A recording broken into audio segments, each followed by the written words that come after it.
नमस्कार दोस्तों, झांसी क्लासेस में आप सभी का स्वागत है। तो हम कल तक जो Allahabad high court group D का एग्जाम है उसके मैथ वाले सभी क्वेश्चनों को हल करा चुके थे। 2017 से 19 तक के पेपर हम पूरी तरह से कवर कर रहे हैं, वन बाई वन क्वेश्चन को लेके चल रहे हैं। तो हम मैथ पूरा कवर कर चुके थे, अब हम लेके आपके सामने मौजूद हैं हिंदी। हिंदी को हम पूरा विस्तृत तरीके से अच्छे ढंग से सॉल्व करेंगे और देखेंगे कि हिंदी के किस तरीके के क्वेश्चन आते हैं और इन्हीं से रिलेट करके क्वेश्चनों को पूछा जाता है। जैसे एक से अधिक बार आए तो उसे कौन सा अलंकार कहते हैं?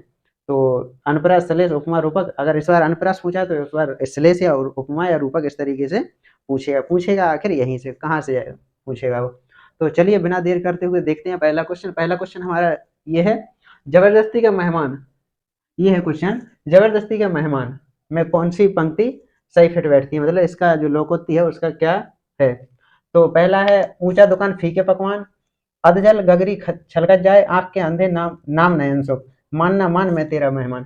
तो हम देख रहे हैं ऊंचे दुकान फीके पकवान अधजल गगरी, तो इसका जो राइट आंसर हो जाएगा वो हो जाएगा मान ना मान मैं तेरा मेहमान। देखते हैं पहला क्वेश्चन, पहला ऑप्शन जो है ऊंची दुकान फीके पकवान, मतलब बाहरी दिखावा अंदर कुछ नहीं, इस तरीके से ये हो जाएगा। अधजल गगरी छलकत जाए, अधजल गगरी छलकत जाए, थोड़ा बहुत ज्ञान हो जाना, थोड़ा बहुत धन दौलत हो जाना, उसके बदले में हम बहुत दिखावा करें, तो वो हो जाएगा अधजल गगरी छलकत जाए।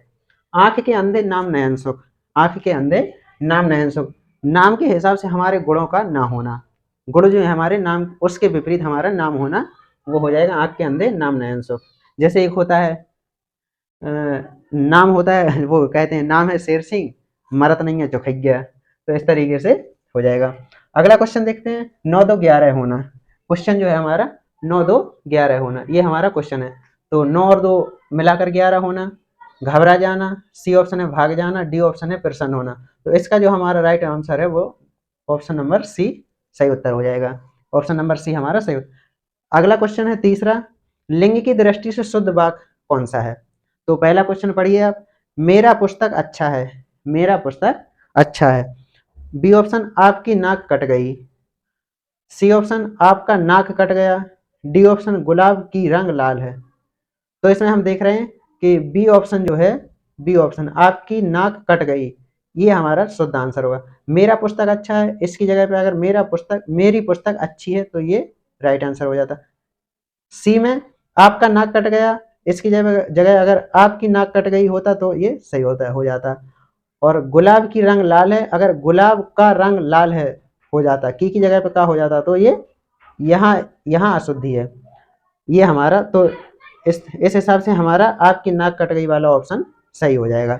D option, D. अच्छा हाँ, चौथा क्वेश्चन जो हमारा, नौकर ने दरवाजा खोला, इसमें कारक बताना है हमें। क्वेश्चन में हमसे कारक पूछा गया है, सभी पेपरों में ऐसे ही क्वेश्चन पूछे जाते हैं। नौकर ने दरवाजा खोला, कारक में पूछना है, तो नौकर ने, कर्ता कारक हो जाएगा इसमें हमने पढ़े हैं, अगर नहीं पढ़े हैं तो हम आगे जब एग्जाम हो जाएगा उसके बाद सारी क्लास में इसी तरीके से कर रहे होंगे, पूरा विस्तृत हिंदी सभी टॉपिक को कवर करते हुए। तो ये हमारा होता है, कर्ता ने कर्म को कारण से संप्रदान के लिए अपादान से काकी के, इस तरीके से आगे बढ़ते हुए जाते हैं। तो कर्ता ने मतलब नौकर ने, तो हमारा कर्ता कारक सही उत्तर हो जाएगा, मतलब हमारा ऑप्शन ए जो है वो सही हो जाएगा। अब बढ़ते हैं अगले क्वेश्चन की ओर, देखते हैं पांचवा क्वेश्चन। पांचवा क्वेश्चन जो है, वचन की दृष्टि से अशुद्ध वाक्य देखिए। वचन की दृष्टि से अशुद्ध वाक्य हमें देखना है। वचन क्या होता है? वचन जो होता है एक वचन, द्विवचन, बहुवचन। वचन जो होता है एक वचन, द्विवचन, बहुवचन। तो उस तरीके से हमें अशुद्ध वाक्य को देखना है। हाथियां आती हैं, हाथियां आती हैं, लोग खड़ा है, प्रेम और हरि तुम्हारा मामा है, बालक पढ़ता है। ये ऑप्शन ए, हाथियां आती हैं, ये ऑप्शन गलत है। लोग खड़ा है, ये भी अशुद्ध है, लोग खड़े हैं होगा।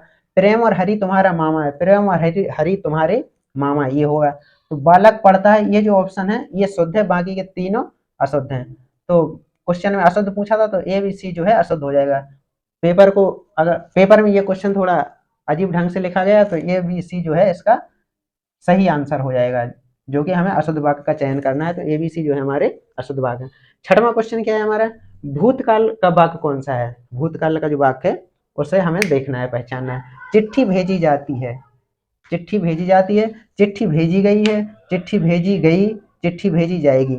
तो चिट्ठी भेजी जाती है ये हमारा वर्तमान हो जाएगा, वर्तमान हो जाएगा। चिट्ठी भेजी गई है, ये भी वर्तमान है, वर्तमान है।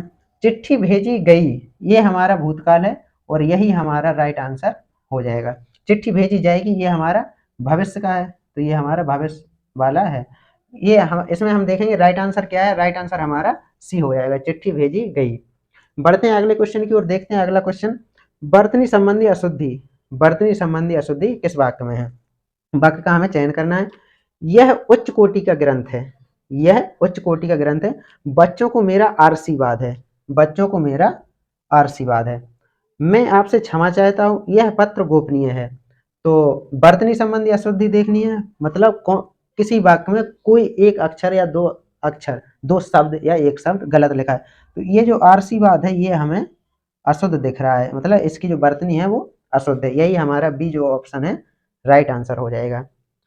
इसमें आशीर्वाद जो शब्द लिखा है वो अशुद्ध लिखा है। बढ़ते हैं अगला क्वेश्चन, देखते हैं अगला क्वेश्चन क्या है। कौन सा शब्द अनेकार्थी है? अर्थ अनेकार्थी शब्द है। तो अर्थ वाला जो होता है, अर्थ का धन के लिए भी उपयोग करते हैं, अर्थ का तमाम चीजों के लिए, इंद्रिय विषयक और अभिप्राय के लिए भी अर्थ शब्द का उपयोग करते हैं। अनुरोध अपराध अधिक एक ही अर्थ निकालते हैं। 9वां क्वेश्चन देखते हैं, जिसे भय नहीं एक शब्द क्या होगा? जिसे किसी का भय नहीं उसके लिए एक शब्द क्या होगा? निर्भय होगा, निर्भय। और निर्दय जिसके पास कोई दया ना हो, जो किसी पर दया ना कर पाए। श्रेष्ठ जो महान व्यक्ति हो, अर्थ का मतलब यही होता है। 10वां क्वेश्चन, एक बार एक से अधिक बार आए वहां अनुप्रास अलंकार होता है, वहां अनुप्रास अलंकार होता है। एक शब्द जहां एक एक एक पूरे वाक्य में बढ़ की एक बार से ज्यादा पुनरावृत्ति हो, कई बार लिखा गया, तो वहां अनुप्रास अलंकार हो जाता है। जैसे चंदू के चाचा ने चंदू की चाची को चांदनी रात में चांदी की चम्मच से चटनी चटाई, इसमें चाचा जो है कई बार आ रहा है। अगला देखते हैं, श्रृंगार रस का स्थायी भाव क्या है? श्रृंगार का रति स्थायी भाव होता है, और हास्य का हास्य होता है, वीर का उत्साह होता है, करुण का शोक होता है। ये भी याद करने वाली चीज है।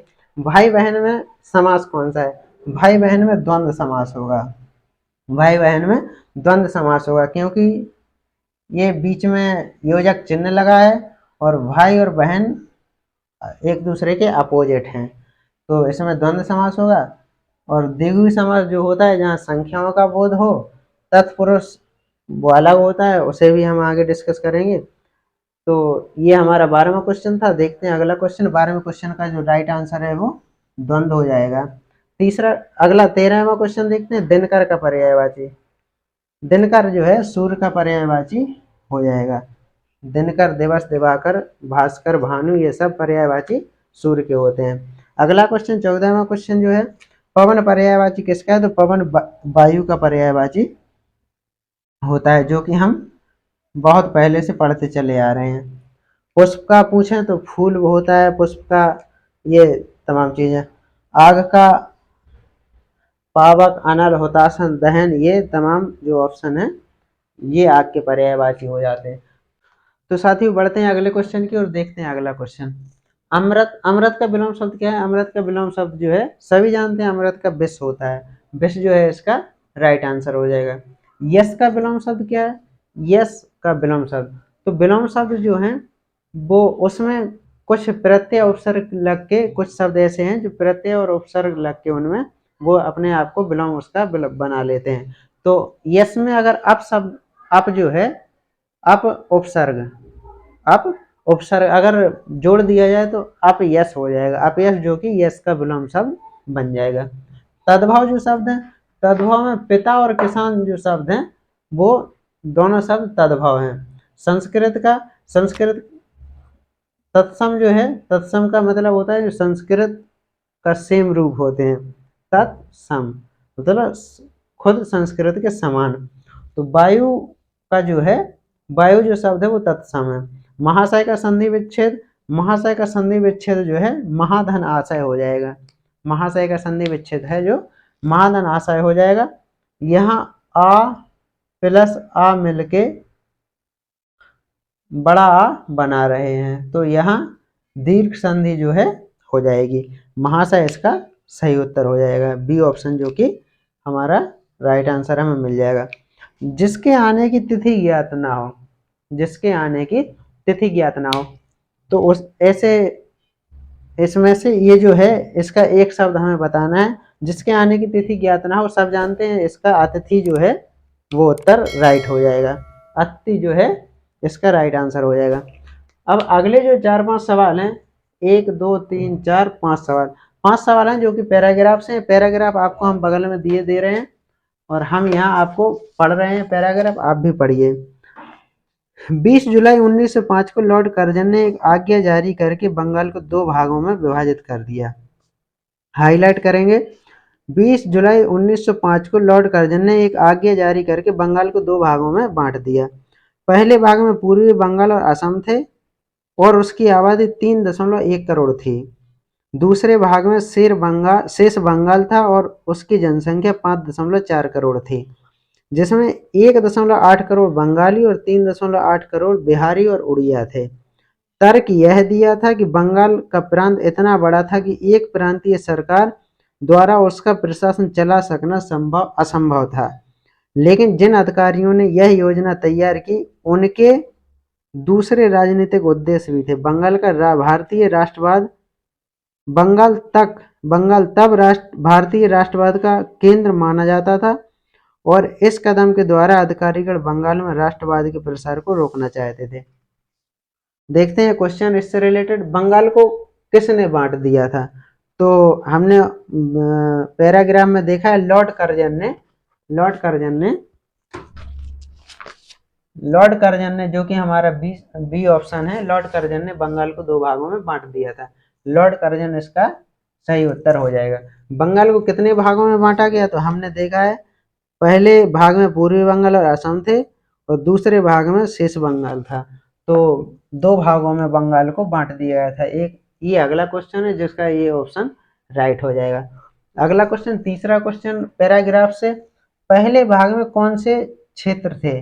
तो पहले भाग में हम उसमें देख भी रहे हैं, पहले भाग में पूर्वी बंगाल और असम थे, पूर्वी बंगाल और असम थे, जो कि हमारा बी है ऑप्शन में है और बी ऑप्शन हमारा राइट आंसर हो जाएगा। तीसरा 1 2 3 क्वेश्चन हम कवर कर चुके हैं। चौथा क्वेश्चन जो है हमारा वो है बंगाल विभाजन हेतु तर्क क्या दिए गए? बंगाल विभाजन के लिए तर्क क्या दिए गए? तो हमने पैराग्राफ में पढ़ा है कि प्रांत अत्यधिक बड़ा था और उसे प्रशासनिक तरीके से एक सरकार चलाने में असमर्थ थी।